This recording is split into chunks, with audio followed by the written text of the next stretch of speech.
আসসালামু আলাইকুম প্রিয় শিক্ষার্থীবৃন্দ, কেমন আছো সবাই? আজকে লাইভ ক্লাসে সবাইকে স্বাগতম। তোমরা যারা লাইভে জয়েন হয়েছো বা লাইভটা চোখের সামনে পড়ছে, আমাকে একটু ভয়েসটা ক্লিয়ার আছে নাকি একটু সবাই কনফার্ম করো। হ্যাঁ, তো আমাদের আজকে লাইভ ক্লাসটা হবে বিবিএ অল ডিপার্টমেন্টের এবং বিবিএস ফার্স্ট কোর্স যারা আছে তাদের ফার্স্ট ইয়ারের, অর্থাৎ বিবিএ এবং বিবিএস উভয়ের ফার্স্ট ইয়ারের প্রিন্সিপালস অফ অ্যাকাউন্টিং অথবা ফাইন্যান্সিয়াল অ্যাকাউন্টিং সাবজেক্টের উপরে। তো বিবিএতে 4টা ডিপার্টমেন্ট, 3টা ডিপার্টমেন্টে সাবজেক্টের নাম প্রিন্সিপালস অফ অ্যাকাউন্টিং, শুধুমাত্র মার্কেটিং ডিপার্টমেন্টে সেই সাবজেক্টের নাম কিন্তু ফাইন্যান্সিয়াল অ্যাকাউন্টিং। আজকে লাইভ ক্লাস 4 হবে এই প্রিন্সিপালস অফ অ্যাকাউন্টিংয়ের। ইতিমধ্যে আমরা 3টা লাইভ ক্লাস দিয়ে দিছি, আশা করি সেগুলো দেখছো। ওইখানে একদম বেসিক থেকে, অর্থাৎ একদম ওয়ার্ড মিনিং থেকে শুরু করে অঙ্কে 2-একটা চ্যাপ্টার আলোচনা করছি। আজকে আমাদের যে চ্যাপ্টারটা হবে সেই চ্যাপ্টারটার নাম হবে merchandise operation and accounting system. তো একটু আমাকে কনফার্ম করো সবাই, আমার ভয়েসটা শোনা যাচ্ছে নাকি? আমি একটু সাউন্ড টেস্ট করে তারপর সরাসরি ক্লাসে যাচ্ছি।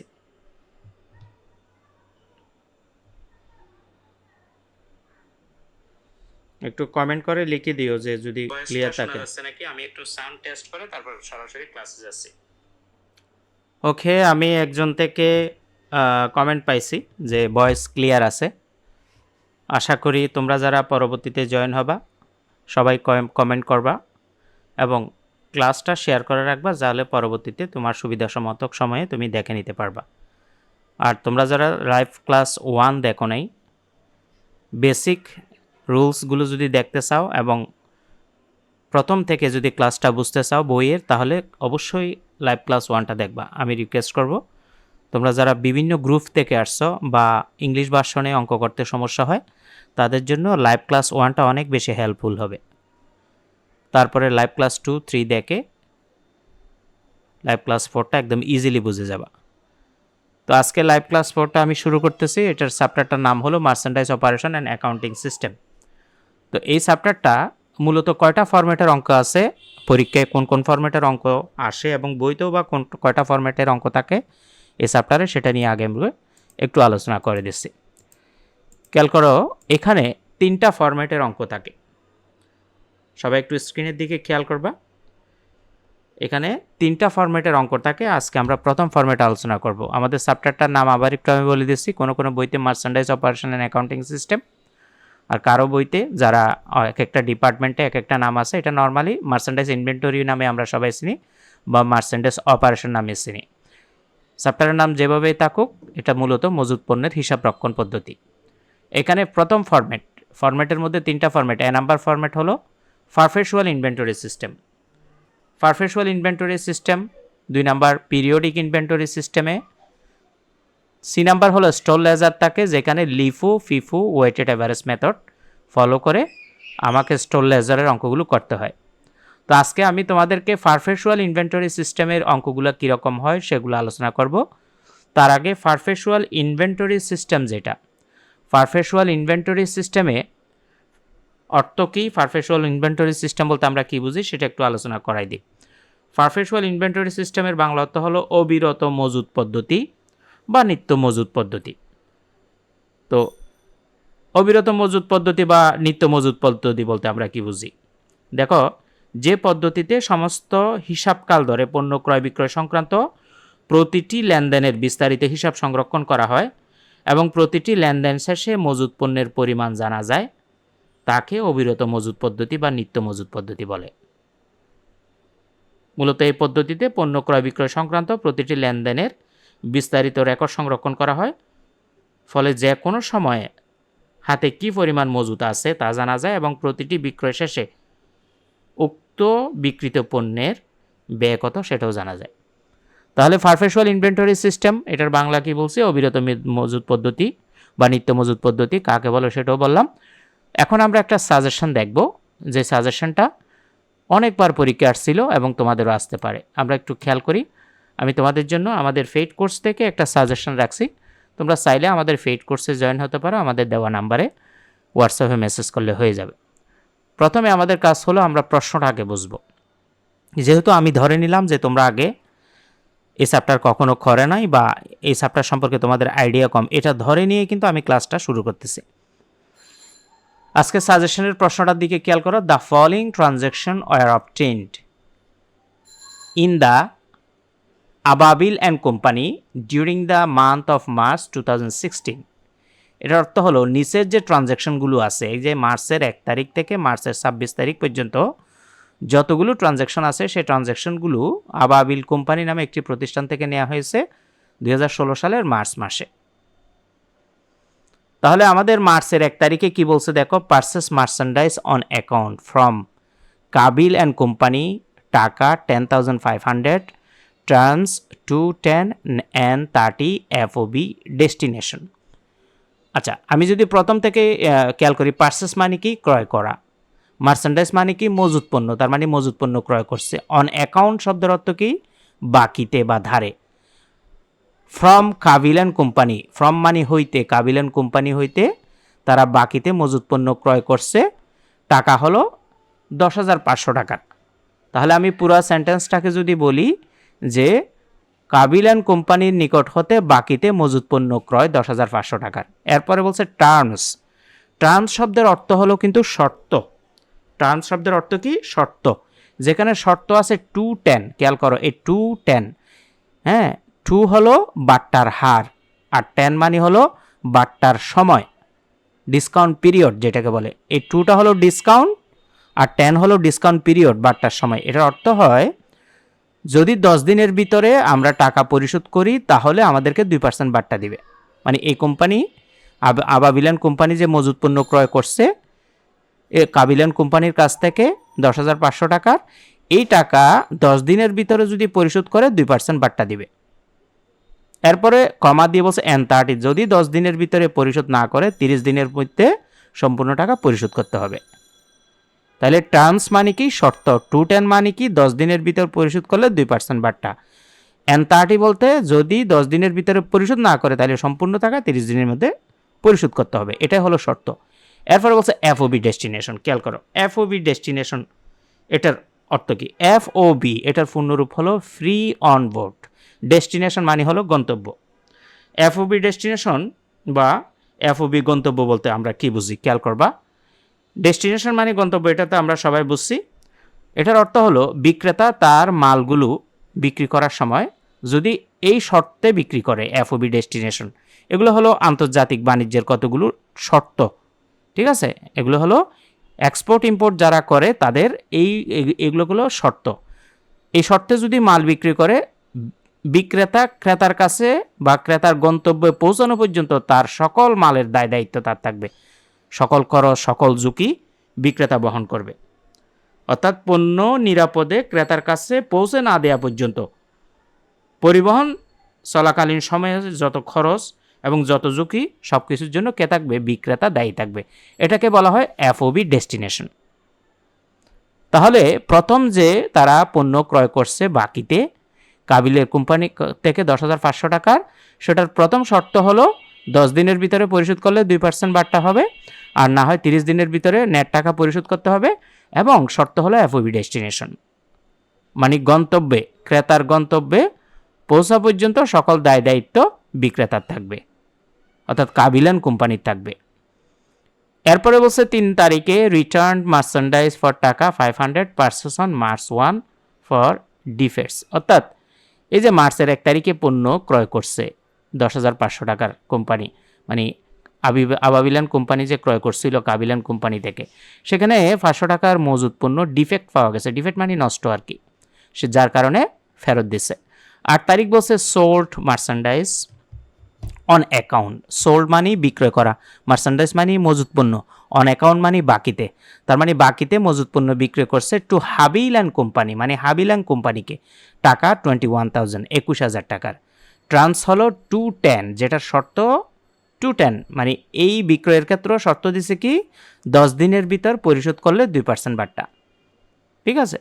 অর্থাৎ এই সোল্ড বলতে খেয়াল করবা আবাবিলান কোম্পানি, মাথায় রাখবা আমরা সব সময় যে কোম্পানির ট্রানজ্যাকশন সেই কোম্পানির হিসাবকে বেস করে অঙ্ক করব, কোনো ব্যক্তির হিসাব নিকাশ করব না, আমরা আবাবিলান কোম্পানির পক্ষ হয়ে অঙ্কটা করব। তাহলে যখন পারচেস লেখা থাকবে বুঝবা এটা আবাবিল অ্যান্ড কোম্পানি পারচেস করছে। যদি সোল্ড থাকে বুঝতে হবে এটা আবাবিল অ্যান্ড কোম্পানি সোল্ড করছে। তার মানে কোম্পানি সোল্ড করছে হাবিল কোম্পানিকে 21,000 টাকার, যার টার্মস বা শর্ত হলো 10 দিনের ভিতর পরিশোধ করলে 2% বাট্টা, না হয় নেট 30 দিনের ভিতরে টাকা দিবে। এবং এফওবি ডেস্টিনেশন তো আমরা 1 তারিখে আলোচনা করে দিছি, তাহলে এফওবি ডেস্টিনেশন নিয়ে আমি আর সেকেন্ড টাইম কথা বলতেছি না। 10 তারিখ বলছে paid transportation charge for March 8 sale টাকা 500, অর্থাৎ এই যে 8 তারিখে পণ্য বিক্রি করছে সেটার জন্য ট্রান্সপোর্টেশন চার্জ মানে পরিবহন চার্জ পরিশোধ করছে। ফেড মানে পরিশোধ, ট্রান্সপোর্টেশন চার্জ মানে পরিবহন খরচ, ফর মার্চ 8 সেলস টাকা 500, মানে এই যে 8 তারিখে পণ্য বিক্রি করছে এটার পরিবহন খরচ বাবদ 500 টাকা পরিশোধ করছে। তার মানে আমরা সহজ কথায় বলতে পারি বিক্রয় পরিবহন পরিশোধ করছে 500 টাকা। আমি জাস্ট আগে প্রশ্নটা বুঝিয়ে দিচ্ছি, এটার সমাধানে আরও সুন্দরভাবে তোমাদেরকে বুঝাবো, জাস্ট একটু ধৈর্য ধরে প্রশ্নটা আগে খেয়াল করো, কারণ তুমি যদি প্রশ্নই না বুঝো কিন্তু অঙ্ক করতে ভালো লাগবে না। ঠিক আছে, পরীক্ষায় তুমি প্রশ্নটা আগে একবার পড়ে নিবা এইভাবে। এরপরে দেখো purchase merchandise from Neville and company on account টাকা 16,000 ট্রান্স 110, এতক্ষণ ছিল 210, এটা হলো 110 অ্যান্ড 30 এফওবি ডেস্টিনেশন। বাকি সব মিল আছে। দেখো পারচেস করছে কোম্পানি আবার, তাহলে 1 তারিখের মতোই কিন্তু 10 তারিখ সব ঠিক আছে।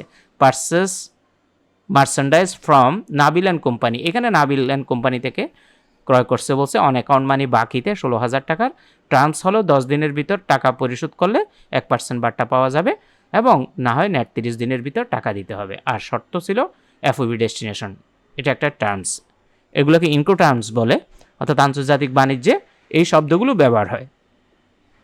12 তারিখ বলছে ফ্রেট টাকা 1,500 বাই অ্যাপ্রোপ্রিয়েট পার্টি, খেয়াল করো মনোযোগ দিয়ে, appropriate party for March 11 purchase, মানে এই যে মার্চের 11 তারিখে যে আমরা নাবিলান কোম্পানি থেকে ক্রয় করছি, এই নাবিলান কোম্পানি হলো অ্যাপ্রোপ্রিয়েট পার্টি। আসলে নাবিলান কোম্পানি এই মাল ক্রয়ের যে পরিবহন খরচ 1500 টাকা সেটা তারা পরিশোধ করে দিছে। তাহলে এই পরিশোধ তো তারা তাদের বইতে হিসাব সংরক্ষণ করবে, এটা আমাদের হিসাবের দরকার নাই, সেজন্য এটার জন্য আমরা কোনো এন্ট্রি দিব না। ঠিক আছে, অ্যাপ্রোপ্রিয়েট পার্টি যদি তাদের ফ্রেডের টাকা পরিশোধ করে দেয় তাহলে এটা আমাদের যে এই আবিল অ্যান্ড কোম্পানির হিসাব করব সেখানে কিন্তু লাগবে না। 13 তারিখ বলছে paid the amount owed for March 1 purchase, অর্থাৎ মার্চের 1 তারিখে যে কাবিলান কোম্পানির কাছ থেকে পারচেস করছিলাম সে কাবিলান কোম্পানিকে টাকা পরিশোধ করব, অর্থাৎ পাওনাদারকে টাকা পরিশোধ করতে বলছে মার্চের 1 তারিখের পারচেসে। 18 তারিখ বলছে received payment due for March 8 sales, অর্থাৎ মার্চের 8 তারিখে যে সেল হয়েছে সেখান থেকে টাকা রিসিভ করছে। ঠিক আছে, টাকা পাওয়া গেছে। 25 তারিখ বলছে sold merchandise to Sabil and company টাকা 5,000, অর্থাৎ সাবিল অ্যান্ড কোম্পানিকে পণ্য বিক্রয় করছে 5,000 টাকার। ঠিক আছে, টার্মস কি 110, মানে 10 দিনের ভিতরে টাকা পরিশোধ করলে তাকে 1% বাট্টা দেওয়া হবে সাবিল অ্যান্ড কোম্পানিকে। খেয়াল করবা যখন সোল্ড করে তখন বাট্টা দিতে হয়, আর যখন পারচেস করে তখন কিন্তু বাট্টা পাওয়া যায়। তো এই ক্ষেত্রে যখন কোম্পানি সোল্ড করছে সাবিল অ্যান্ড কোম্পানিকে, সেক্ষেত্রে শর্ত যেটা 110, এই 1% যেটা ডিসকাউন্ট এটা কিন্তু কোম্পানি পরিশোধ করবে, মানে কোম্পানি বাট্টাটা ছাড় দিবে 10 দিনের ভিতরে টাকা পরিশোধ করলে। অ্যান্ড 50 যদি 10 দিনের ভিতরে টাকা পরিশোধ না করে তাহলে 50 দিনের মধ্যে টাকা পেমেন্ট করতে হবে, শর্ত। এরপরে যে শর্তটা সেটা হলো এফওবি শিপিং পয়েন্ট। দেখো এতক্ষণ আমরা এফওবি ডেস্টিনেশনের কাহিনী শুনছি। এফওবি ডেস্টিনেশন মানে কি, বিক্রেতা ক্রেতার গন্তব্যে মাল পৌঁছানো পর্যন্ত সকল দায় দায়িত্ব বিক্রেতার কাছে থাকে, সেটাকে বলা হয় এফওবি ডেস্টিনেশন। আর এফওবি শিপিং পয়েন্ট বলতে কি বুঝি, এফওবি শিপিং পয়েন্ট বলতে বিক্রেতার কাছে শিপমেন্ট হওয়া পর্যন্ত দায়িত্ব থাকবে, মানে তার প্রোডাকশন হওয়ার পরে শিপমেন্ট হওয়া পর্যন্ত বিক্রেতার কাছে সকল দায় দায়িত্ব থাকবে। শিপমেন্ট হয়ে যাওয়ার পরে মাল শিপে করে আসা বা কোনো জাহাজে করে আসা পর্যন্ত যত ঝুঁকি যত খরচ সবগুলো ক্রেতার কাছে ট্রান্সফার হয়ে যাবে, সেটাকে বলা হয় এফওবি শিপিং পয়েন্ট। তাহলে এফওবি ডেস্টিনেশন কি, এগুলো কিন্তু তোমাদের সংক্ষিপ্ত প্রশ্নে থাকবে। এফওবি ডেস্টিনেশন হলো বিক্রেতার কাছে ক্রেতার গন্তব্য পৌঁছানো পর্যন্ত, উৎপাদন থেকে শুরু করে তার গুদামে পৌঁছানো পর্যন্ত যে দায় দায়িত্ব মালিকের কাছে থাকে বা বিক্রেতার কাছে থাকে সেটাকে বলা হয় এফওবি ডেস্টিনেশন। আর এফওবি শিপিং পয়েন্ট কি? মালিক উৎপাদনের পরে মালগুলো জাহাজে উঠাই দেওয়া পর্যন্ত মালিক বা বিক্রেতার দায়িত্বে থাকবে। এরপরে সকল দায় দায়িত্ব শিপে ওঠা শিপমেন্ট হয়ে গেলে সকল দায় দায়িত্ব, সকল খরচ, সকল ঝুঁকি ক্রেতার কাছে হস্তান্তর হবে। এটাকে বলা হয় এফওবি শিপিং পয়েন্ট। ঠিক আছে, এগুলো কিন্তু আন্তর্জাতিক বাণিজ্যের মধ্যে তারা যে এলসি করে সেখানে উল্লেখ থাকে মাল কি এফওবি ডেস্টিনেশনে নাকি এফওবি শিপিং পয়েন্টে। যারা নতুন ইম্পোর্টার তারা কিন্তু এফওবি ডেস্টিনেশনে অনেক সময় আগ্রহ দেখায়, কারণ এতে ঝুঁকি সব বিক্রেতার থাকে। হ্যাঁ, এটা একটু খরচও বেশি হয়, কিন্তু যারা একটু এক্সপার্ট তারা এফওবি শিপিং পয়েন্টে করলে তাদের খরচটা একটু কম লাগে আমদানিকারকদের, সেক্ষেত্রে তারা এটা চয়েস করে। তো এগুলো যদি তোমরা ভবিষ্যতে কখনো এক্সপোর্ট ইম্পোর্ট করো সেগুলোতে কিন্তু লাগবে এফওবি ডেস্টিনেশন কি, এফওবি শিপিং পয়েন্ট কি। লাস্ট 26 তারিখ হলো ফেড ফ্রেট টাকা 400 by appropriate party for March 25 sale. মার্চের 25 তারিখে যে সোল্ড করছে, এই 25 তারিখে সোল্ডের বিক্রয় পরিবহন মানে এই যে ফ্রেট যেটা ফ্রেট যেটা এটা ফ্রেট করে দিয়েছে অ্যাপ্রোপ্রিয়েট পার্টি। দেখো অ্যাপ্রোপ্রিয়েট পার্টি যদি পরিশোধ করে মানে বিপরীত পক্ষ আর কি, আমরা বিক্রয় করছি ক্রেতা পরিশোধ করে দিয়েছে, তাইলে আমার এটা বইতে জাবেদা দেওয়ার দরকার নাই, এটা সে তার বইতে জাবেদা দেবে। তাহলে অ্যাপ্রোপ্রিয়েট পার্টি যদি কোনো ফ্রেট করে তাহলে এটা জাবেদার প্রয়োজন নাই, খেয়াল রাখবা। আচ্ছা, প্রশ্ন পড়া শেষ করতে বলছি কি একটু খেয়াল করি সবাই। Record the above transaction in journal using perpetual inventory system, অর্থাৎ পারপেচুয়াল ইনভেন্টরি সিস্টেমে জাবেদা দিতে বলছে। দেখো পারপেচুয়াল ইনভেন্টরি সিস্টেমে আমরা জাবেদা দিব। জাবেদা বৈশিষ্ট্যগুলো হলো, এখানে পারপেচুয়াল ইনভেন্টরি সিস্টেমে যখন তুমি জাবেদা দিবা, তোমার এখানে যে ক্রয় পরিবহন, ক্রয় ফেরত, ক্রয় বাট্টা, আমি একটু আবার বলতেছি, আমি 3 বার বলবো, মনোযোগ দিয়ে খেয়াল করবা। ক্রয় মানে পার্সেস, ক্রয় ফেরত মানে পার্সেস রিটার্ন, ক্রয় পরিবহন মানে ফ্রেড ইন, ক্রয় বাট্টা মানে পার্সেস ডিসকাউন্ট। অর্থাৎ ক্রয় পরিবহন, ক্রয় বাট্টা, ক্রয় ফেরত, এগুলোর জন্য তোমার মার্চেন্ডাইজ ইনভেন্টরিটা কথাটা ব্যবহার করতে হবে যদি জার্নালটা পারপেচুয়াল ইনভেন্টরি সিস্টেমে হয়। মনে করো আমি যদি প্রথম জার্নালটার কথা বলি যে পার্সেস করছি, ক্রয় করছি, তাহলে আমরা কি জাবেদা দিই? ক্রয় ডেবিট, পাওনাদার ক্রেডিট। ইংরেজিতে কি বলি? Purchase debit, accounts payable credit. এটা হলো পিরিয়ডিক ইনভেন্টরি সিস্টেম হলে, সাধারণ জাবেদার মতো হলে। যখন পারপেচুয়াল ইনভেন্টরি সিস্টেম হবে বা অবিরত মজুদ পদ্ধতিতে হবে, সেক্ষেত্রে ক্রয়ের জায়গায় বা পার্সেসের জায়গায় পার্সেস না লিখে মার্চেন্ডাইজ লিখতে হবে।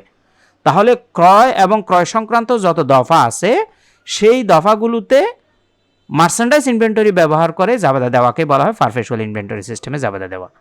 তো আমরা আরও একটু ডিটেলসে যাব, আমি পরবর্তী পেজে জাবেদার একটা ঘর করলাম, খেয়াল করো উপরে Ababil and company journal entry perpetual inventory system. জার্নালের ঘর আমরা সবাই জানি, যারা কমার্স ব্যাকগ্রাউন্ড থেকে আসছো তারা তো জানো, আর যারা সায়েন্স ব্যাকগ্রাউন্ড থেকে আসছো খেয়াল করবা জাবেদার ঘরে প্রথমে তারিখের ঘর হয়, তারিখের ইংরেজি ডেট, তারপরে হিসাবের নাম ও ব্যাখ্যা অর্থাৎ অ্যাকাউন্টস টাইটেল অ্যান্ড এক্সপ্লেনেশন, তারপরে রেফারেন্সের একটা ঘর, ডেবিট টাকা, ক্রেডিট টাকা। যারা এসএসসিতে কমার্সে ছিল তাদের জাবেদার ঘর সম্পর্কে আমার বলার কোনো দরকার নেই। আমি যাদেরকে বেস করে কথাগুলো বলতেছি এগুলো হলো যারা অন্য ডিপার্টমেন্ট থেকে আসছো বা যারা ইংলিশে অঙ্ক কম বুঝো তাদের জন্য। তাহলে আমি জাবেদার ঘর রেডি করলাম। এখন আমি প্রথম ট্রানজ্যাকশনটা দিলাম যে 2016 মার্চের 1 তারিখ, প্রশ্নের ভিতরে যেরকম সাল তারিখ থাকে সেটাই ফলো করব। লিখার পরে প্রথমে merchandise inventory debit, accounts payable credit, টাকা 10,500 বসাইলাম। খেয়াল করো এই প্রশ্নে যদি আবার খেয়াল করি, পার্সেস মার্চেন্ডাইজ অন অ্যাকাউন্ট, অর্থাৎ ক্রয় করা হয়েছে মজুদ পণ্য বাকিতে, কার থেকে? কাভিলেন কোম্পানি থেকে, ফ্রম কাভিলেন কোম্পানি। কত টাকা? 10,500 টাকা। আচ্ছা, 10,500 টাকা বাকিতে ক্রয় করলে সাধারণত আমরা জাবেদা কি জানি? ক্রয় ডেবিট হয়, পাওনাদার ক্রেডিট হয়। ক্রয় একটা খরচ, সেজন্য ডেবিট হয়। এখন যেহেতু এটা পারপেচুয়াল ইনভেন্টরি সিস্টেম বলছে, এই ক্রয়ের জায়গায় ক্রয় না লিখে বা পার্সেস না লিখে আমাকে অবশ্যই কি লিখতে হবে? মার্চেন্ডাইজ ইনভেন্টরি লিখতে হবে। তাহলে বুঝে গেছো যে পারপেচুয়াল ইনভেন্টরি সিস্টেমের বৈশিষ্ট্য হলো যেখানে ক্রয় এবং ক্রয় সংক্রান্ত দফাগুলোর নাম থাকবে সেই বরাবর এসে মার্চেন্ডাইজ ইনভেন্টরি বসাবো। ব্যাখ্যা লিখে দিব to record merchandise inventory purchase on credit. Okay, পরের প্রশ্নে 3 তারিখের ট্রানজ্যাকশনটার দিকে খেয়াল করো। রিটার্ন মার্চেন্ডাইজ ফর টাকা 500 purchase on March 1 for defects. এটার অর্থ হলো এই যে মার্চের 1 তারিখে পণ্য ক্রয় করছে, পার্সেস অন মার্চ 1, এটা রিটার্ন দিছে এখান থেকে 500 টাকার পণ্য। কেন সেটাও বলে দিছে, কারণ ওই 500 টাকার পণ্য ডিফেক্ট ছিল। ডিফেক্ট মানে কি, ত্রুটি ছিল বা হয়তো নষ্ট পড়ছিল। আচ্ছা, সহজ কথায় এই পার্সেস মানে ক্রয় যেটা ফেরত দিছে সেটাকে ক্রয় ফেরত বলে। ক্রয় ফেরতের ইংরেজি পার্সেস রিটার্ন। ক্রয় ফেরত যখন হয় তখন যে পাওনাদার ক্রেডিট হয়েছিল 1 নাম্বার জাবেদায়, সে পাওনাদার এখন কমে যাবে, সেজন্য পাওনাদারটা ডেবিট হয়ে যাবে, আর পার্সেস রিটার্ন ক্রেডিট হবে। যেহেতু পারপেচুয়াল ইনভেন্টরি সিস্টেমের অঙ্ক, পার্সেস রিটার্ন না লিখে আমরা কি লিখব, মার্চেন্ডাইজ ইনভেন্টরি। দেখো আমরা জাবেদায় যাচ্ছি, 3 তারিখ দিলাম, accounts payable debit, merchandise inventory credit. Accounts payable debit হইল এই যে অ্যাকাউন্টস পেয়েবল যে প্রথম জাবেদায় ক্রেডিট হয়েছে, এই পাওনাদার যখন ক্রয় করছিলাম বাকিতে তখন বাড়ছিল, সেজন্য ক্রেডিট হয়েছে।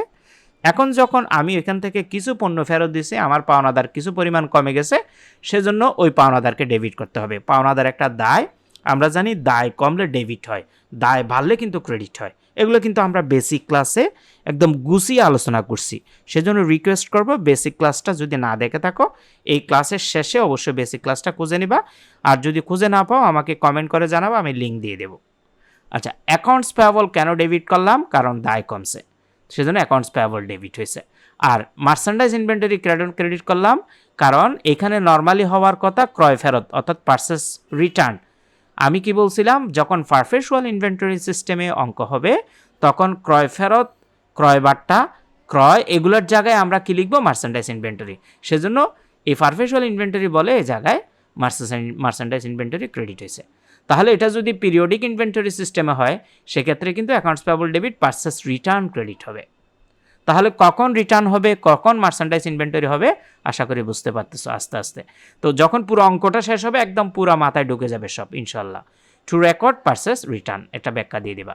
এরপরে ট্রানজ্যাকশনটা যদি আমরা দেখি, 8 তারিখ বলছে sold merchandise on account two Habil and company, টাকা 21,000, টার্মস 210 and 30, FOB ডেস্টিনেশন। মনোযোগ দিয়ে খেয়াল করো, সোল্ড মানে কি, বিক্রয় করছে, মার্চেন্ডাইজ মানে মজুত পণ্য, অন অ্যাকাউন্ট মানে বাকিতে, টু হাবিল অ্যান্ড কোম্পানি মানে হাবিল অ্যান্ড কোম্পানিকে, টাকা 21,000 মানে 21,000 টাকার মজুত পণ্য, ট্রান্স মানে শর্ত, 210 মানে 10 দিনের ভিতর পরিশোধ করলে 2% বাট্টা, অ্যান্ড 30 মানে 30 দিনের ভিতরে পুরো টাকা দিতে হবে। FOB ডেস্টিনেশন মানে বিক্রেতার কাছে সকল ঝুঁকি থাকবে যতক্ষণ পর্যন্ত মাল গুদামে, ক্রেতার গুদামে না পৌঁছায় বা ক্রেতার গন্তব্যে না পৌঁছায়। তাহলে সহজ কথায় আমরা কি বলতে পারি, 8 তারিখে আমরা বলতে পারি হাবিল অ্যান্ড কোম্পানির নিকট বাকিতে পণ্য বিক্রয় করছে, শর্ত ছিল 10 দিনের ভিতর টাকা দিলে 2% বাট্টা, না হয় 30 দিনের ভিতর পুরো টাকা দিতে হবে, এবং টার্ম ছিল কি, FOB ডেস্টিনেশন। আচ্ছা, বাকিতে যদি বিক্রি করে আমরা সচরাচর কি জাবেদা দিতাম, যারা কমার্সে আসো সবাই তো জানো, আমরা জাবেদা দিতাম দেনাদার হিসাব ডেবিট, বিক্রয় হিসাব ক্রেডিট। এখানেও সেম জাবেদা দিব, জাস্ট ইংলিশে দিব, অর্থাৎ দেনাদারের ইংরেজি কি, অ্যাকাউন্টস রিসিভেবল। তার মানে অ্যাকাউন্টস রিসিভেবল ডেবিট হবে, সেলস ক্রেডিট হবে। অ্যাকাউন্টস রিসিভেবল একটা সম্পদ, সেজন্য এটা ডেবিট হয়েছে, পাশাপাশি সেলস একটা আয়, সেজন্য ক্রেডিট হয়েছে। দেখো, accounts receivable debit, sales credit. খেয়াল করবা, পারপেচুয়াল ইনভেন্টরি সিস্টেমে তুমি যদি ধারে বিক্রয় বা বিক্রয়ের জাবেদা দাও, পাশাপাশি বিক্রিত পণ্যের ব্যয়ের একটা জাবেদা দিতে হবে যদি প্রশ্নে বিক্রিত পণ্যের ব্যয় থাকে। দেখো, আমরা 8 তারিখে পণ্য বিক্রয় করছি 21,000 টাকা, কিন্তু এখানে কোথাও বিক্রিত পণ্যের ব্যয়ের পরিমাণ কত উল্লেখ নেই। অনেক সময় ব্র্যাকেটে লেখা থাকে যে এই বিক্রিত পণ্য যেটা করছে সেটার ক্রয় মূল্য 20,000 টাকা বা 15,000 টাকা, অর্থাৎ বিক্রয়ের সাথে একটা ছোট পরিমাণ টাকা পাশে কস্ট প্রাইস দিয়ে লেখা থাকে। সেক্ষেত্রে এটার জাবেদা দিতে হবে যে cost of goods sold debit, merchandise inventory credit, অর্থাৎ বিক্রয়ের ক্ষেত্রে 2টা জাবেদা হবে। এখন আমি এই জাবেদাটা দিতেও পারি, না দিলেও সমস্যা নাই, কারণ প্রশ্নের ভিতরে কস্ট প্রাইস নাই। কিন্তু বোঝার জন্য আমি তোমাদেরকে দিচ্ছি 2 তারিখ দিয়ে cost of goods sold debit, merchandise inventory credit, এখানে ডট ডট দিছি কারণ প্রশ্নের ভিতরে কি, কস্ট প্রাইসটা দেওয়া নেই, অর্থাৎ এই 21,000 টাকা যেটা বিক্রি করছে সেটার কস্ট প্রাইস নাই, সেজন্য ডট ডট দিছি। থাকলে এখানে এটা যদি 15,000 বা 20,000 হইতো বসাই দিতাম। তবে খেয়াল রাখবা, ধারে বিক্রয়ের ক্ষেত্রে বিক্রয়ের জাবেদার পরে আমাকে কিসের জাবেদা দিতে হবে, বিক্রিত পণ্যের ব্যয়ের। সেটা জাবেদা কি, cost of goods sold debit, merchandise inventory credit, to record cost of goods sold. এখন এই অঙ্ক মোতাবেক তুমি এটা না দিলেও হবে যেহেতু নাই, কিন্তু কথা হলো থাকলে কীরকম হবে, সেজন্য কিন্তু আমি জাবেদাটা দিলাম। ওকে, এখন আমরা পরের তারিখে যাব। পরের তারিখটা হলো 10 তারিখ, paid transportation charge for March 8 sale, টাকা 500। এটার অর্থ কি, এটার অর্থ হলো ফেড মানি পরিশোধ করছে, ট্রান্সপোর্টেশন চার্জ মানে পরিবহন খরচ, ফর মার্চ 8 সেল টাকা 500, অর্থাৎ 8 তারিখে যে বিক্রি করছে সে 8 তারিখের বিক্রয়ের জন্য পরিবহন খরচ 500 টাকা পরিশোধ করছে। আচ্ছা দেখো, যখন বিক্রয়ের উপরে পরিবহন খরচ পরিশোধ করে সেটাকে বলা হয় বিক্রয় পরিবহন। তাহলে বিক্রয় পরিবহনের ইংরেজি কি? Freight out. বিক্রয় পরিবহনের ইংরেজি কি? Freight out. তাহলে আমরা freight out debit cash credit to record transportation expenses paid for cash. মনোযোগ দিয়ে এখানে খেয়াল করো 10 তারিখে এই জায়গায় কিন্তু একটা মনোযোগ দিয়ে খেয়াল করো, paid transportation charge for March 8। তাহলে বিক্রয় পরিবহনের ক্ষেত্রে কিন্তু তুমি ফ্রেড চার্জটা দিতে পারবা, মানে ফ্রেড আউট বা বিক্রয় পরিবহন দিতে পারবা। এই ক্ষেত্রে এখানে আমি একটু তোমাদেরকে ক্লিয়ার করি, এক্ষেত্রে তোমরা মার্চেন্ডাইজ ইনভেন্টরি না দিলেও হবে, এক্ষেত্রে তোমরা বিক্রয় পরিবহন, যার ইংরেজি হলো ফ্রেড আউট বা transportation out debit cash credit দিতে পারবা।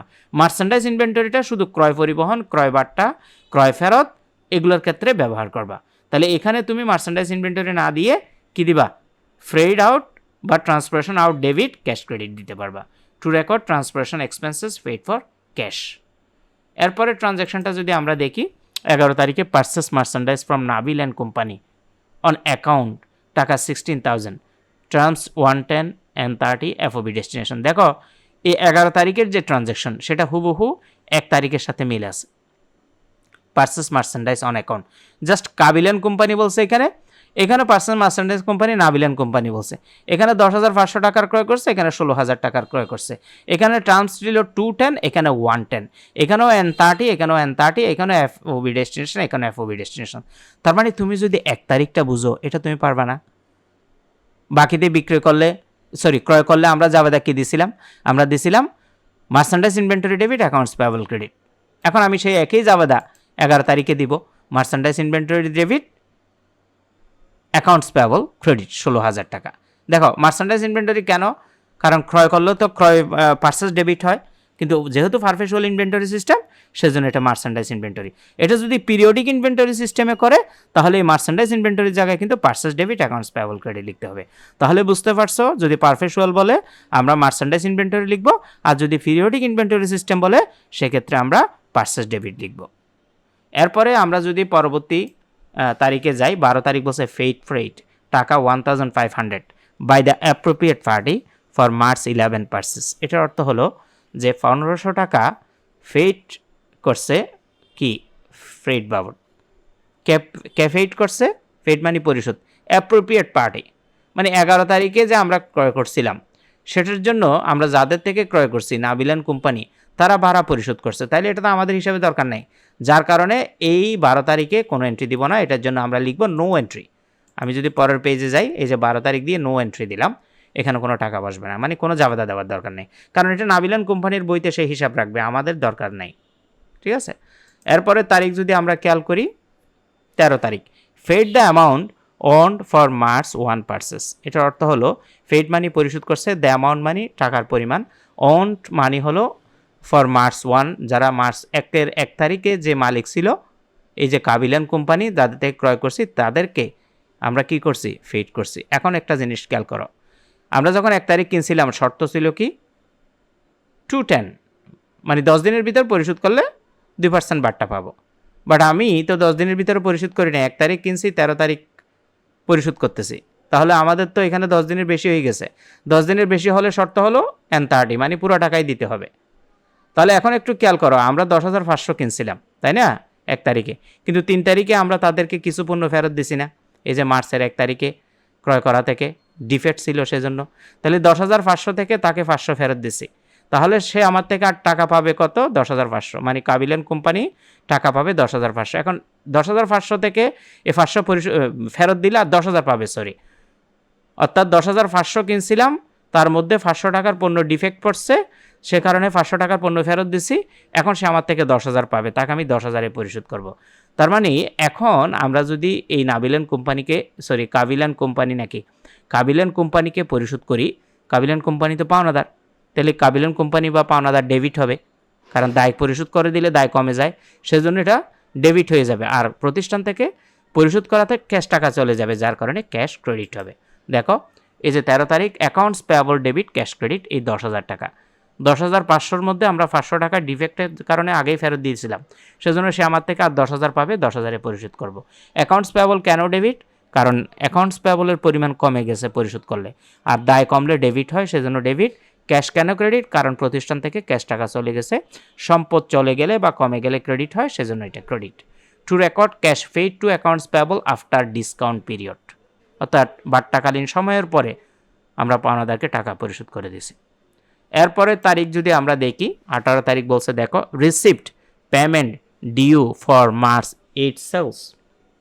এটার অর্থ হলো এই যে মার্চের 8 তারিখে আমরা বিক্রয় করছিলাম, এই 8 তারিখের টাকা আমরা এখন রিসিভ করছি। আচ্ছা, 8 তারিখের টাকা যদি 18 তারিখে আমরা রিসিভ করি, তাহলে এটা তো আমাদের বাট্টার সময়ের মধ্যে আছে, তাই না? কারণ এখানে সত্য ছিল 210, মানে আমরা যাদেরকে আমাদের কাছ থেকে যারা পণ্য ক্রয় করছে, আমরা তো এখানে আবাবিলেন কোম্পানির পক্ষ হয়ে অঙ্ক করতেছে, তাইলে তারা সোল্ড করছে আবাবিলেন কোম্পানি কাকে? হাবিল অ্যান্ড কোম্পানিকে 21,000 টাকার পণ্য বিক্রি করছে।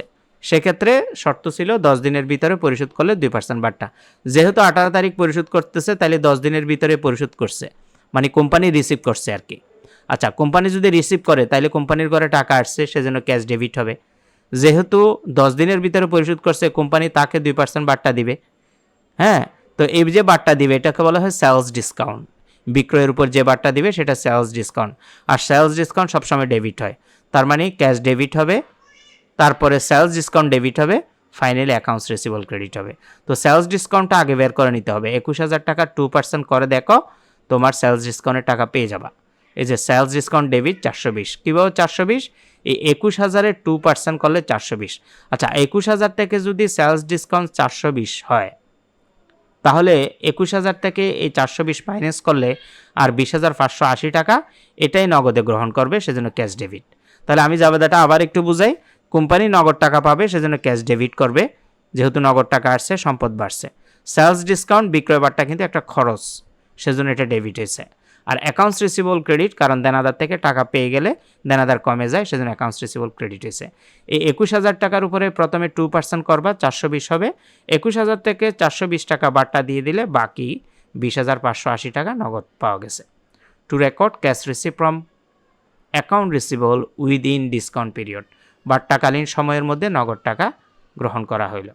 এরপরে যদি আমরা দেখি পরের তারিখ, সেটা হলো 25 তারিখ, sold মার্চেন্টাইজ two Sabil and company, টাকা 5,000, terms 110 and 30 and 50 FOB shipping point. তাহলে আমরা কি করছি? আবার পণ্য বিক্রি করছি কাকে? সাবিল অ্যান্ড কোম্পানিকে। আমরা বলতে এখানে কে? আবাবিল অ্যান্ড কোম্পানি। আবাবিল অ্যান্ড কোম্পানির পক্ষ হয়ে আমরা অঙ্কটা করতেছি। তাইলে মজুদ পণ্য বিক্রি করলে বাকিতে যেহেতু বিক্রি করছে, সেজন্য অ্যাকাউন্টস রিসিভেবল ডেবিট হবে, সেলস ক্রেডিট হবে। তাহলে আমরা যদি এটার জাবেদা দিই যে accounts receivable debit sales credit 5,000, আমি আগেই বলছিলাম বিক্রয়ের সাথে সাথে ওই বিক্রিত পণ্যের ব্যয়ের জন্য একটা জাবেদা দিতে হয়, সেটা হলো cost of goods sold debit merchandise inventory credit. প্রশ্নে যদি পাশে ছোট করে লেখা থাকে কস্ট প্রাইস এত, এখানে তত বসবে, যেহেতু এই প্রশ্নে কোনো কস্ট প্রাইস নেই সেখানে ডট ডট দিলাম।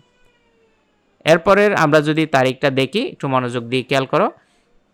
26 তারিখ বলছে ফ্রেট টাকা 500 বাই দ্য অ্যাপ্রোপ্রিয়েট পার্টি। দেখো অ্যাপ্রোপ্রিয়েট পার্টি মানে উপযুক্ত পার্টিতে দ্বারা পরিশোধ হয়েছে। মার্চের 25 তারিখে যে আমরা সেলস করছি, এই যাদেরকে সেলস করছি তারা পরিশোধ করছে, তাইলে এটা আমার জাবেদা, আমার বা আবাবিলেন কোম্পানির বইতে হিসাব রাখার দরকার নাই, সেজন্য 26 তারিখটা আমরা নো এন্ট্রি দেব। এই যে নো এন্ট্রি দিলাম। তো এই ছিল আমাদের আজকের ক্লাস। যদি কারো কোনো প্রশ্ন থাকে, কোনো সমস্যা থাকে, বুঝতে কোথাও সমস্যা হয়, কমেন্ট করতে পারো। আর যদি তোমরা চাও, আমাদের হোয়াটসঅ্যাপ নাম্বার দেওয়া থাকবে, আমাদের কোর্সে যুক্ত হলেও কিন্তু এই বইটা একদম প্রথম থেকে শেষ পর্যন্ত নামমাত্র ফি দিয়ে সবাইকে শেষ করানো হবে। আজকের লাইভ ক্লাসটা এখানে শেষ করব। সবার প্রতি শুভকামনা রইল এবং রিকোয়েস্ট থাকবে লাইভ ক্লাসটা শেয়ার করবা, তাহলে অনেক স্টুডেন্ট উপকৃত হবে। ইনশাআল্লাহ পরবর্তী লাইভ ক্লাসে আমরা আবার নতুন কোনো চ্যাপ্টার বা নতুন কোনো অঙ্ক নিয়ে হাজির হব। সবার প্রতি শুভকামনা রইল। আসসালামু আলাইকুম ওয়া রাহমাতুল্লাহি ওয়া বারাকাতুহু।